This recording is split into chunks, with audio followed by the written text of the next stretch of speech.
الحمد لله وكفى وسلام على عباده الذين اصطفى أما بعد.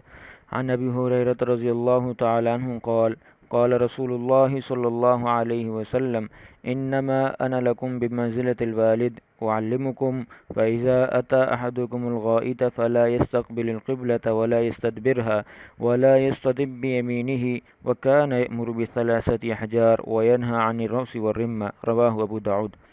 حضرت ابو ہریرہ رضی اللہ تعالیٰ عنہ روایت کرتے ہیں کہ رسول اللہ صلی اللہ علیہ وسلم نے ارشاد فرمایا: میں تمہارے لیے ایسا ہوں جیسا باپ بیٹے کے لیے ہوتا ہے، چنانچہ میں تمہیں احکام سکھلاتا ہوں کہ جب تم میں سے کوئی شخص قضائے حاجت کے لیے جائے تو قبلے کی طرف منہ نہ کرے اور نہ پشت کرے، اور دائیں ہاتھ سے استنجا بھی نہ کرے۔ جناب رسول اللہ صلی اللہ علیہ وسلم 3 ڈیلوں سے استنجا کرنے کا حکم فرمایا کرتے تھے، گوبر اور ہڈی سے استنجا کرنے سے منع فرمایا کرتے تھے۔ ناظرین محترم، دین اسلام چونکہ ایک مکمل نظام حیات ہے، اس لیے شریعت محمدیہ میں رسول اللہ صلی اللہ علیہ وسلم نے ہمیں استنجا کے متعلق احکامات بھی دیے ہیں۔ تو ہم سب سے پہلے استنجا کی تعریف پڑھتے ہیں۔ استنجا کس کو کہتے ہیں؟ پیشاب پخانہ کرنے کے بعد جو ناپاکی بدن پر لگی رہے اس کو پاک کرنے کو استنجا کہتے ہیں۔ اب استنجا کرنے کے مختلف احکام ہیں، کبھی یہ مستحب ہوتا ہے اور کسی صورت میں یہ واجب ہوتا ہے، اور کسی صورت میں استنجا کرنا فرض ہوتا ہے۔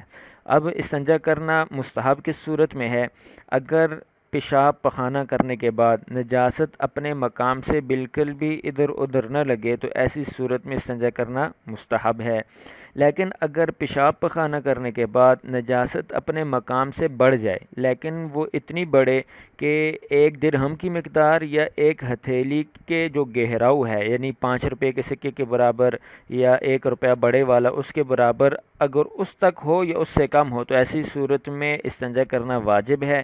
بغیر استنجا کیے ہوئے نماز پڑھ لی تو نماز ہو جائے گی، لیکن نماز مکروہ ہوگی۔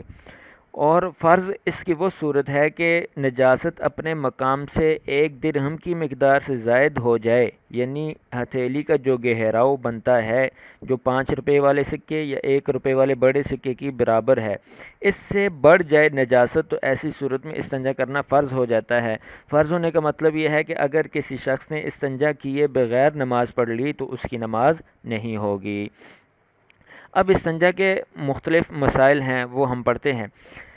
سب سے پہلے کہ استنجا کی جو بھی حالت ہو، چاہے وہ مستحب ہو، واجب ہو یا فرض ہو، ان تینوں حالتوں میں پانی پر اکتفا کرنا، صرف پانی استعمال کرنا یہ جائز ہے۔ اسی طرح اگر نجاست 1 درہم کی مقدار سے کم یا 5 روپے کے سکے یا 1 روپے کے سکے کی مقدار سے کم ہو تو ایسی صورت میں صرف ڈیلا، یا آج کل کے زمانے میں ڈیلے کی جگہ ٹیشو پیپر بھی ہے، وہ بھی ڈیلے کا کام کرتا ہے، کہ ٹیشو پیپر صرف اس کے ساتھ نجاست کو صاف کرنا یہ جائز ہے۔ البتہ اس صورت میں ڈیلوں کے صاف صفائی کے بعد یا ٹیشو پیپر استعمال کرنے کے بعد پانی کا استعمال کرنا یہ افضل ہے۔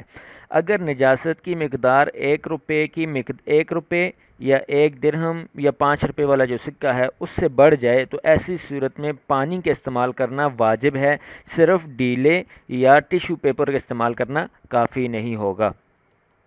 دوسری بات، قضائے حاجت ایسی جگہ کرے کہ پیشاب کے چھینٹے بدن پر اور کپڑوں پر نہ لگیں، کیونکہ عذاب قبر عموماً پیشاب سے احتیاط نہ کرنے کی وجہ سے ہوتا ہے۔ نمبر 3، کسی سوراخ میں، راستے میں، قبرستان میں، مسجد کے قریب، سایہ دار درخت کے نیچے اور پانی میں پیشاب نہ کرے، اس سے شریعت نے منع کیا ہے۔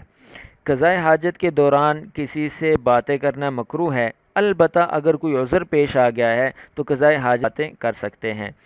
نمبر 5، قبلہ کی طرف منہ کرنا یا پشت کر کے قضائے حاجت کرنا مکروہ تحریمی ہے، خواہ یہ بیت الخلاء میں ہو یا کھلی فضا میں ہو، دونوں جگہ پر قبلے کی جانب پشت کرنا اور اپنا چہرہ کرنا یہ مکروہ تحریمی ہے۔ بغیر عذر کے دائیں ہاتھ سے استنجا کرنا اور بغیر عذر کے کھڑے ہو کر پیشاب کرنا یہ مکروہ تحریمی ہے۔ وآخر دعوانا ان الحمد للہ رب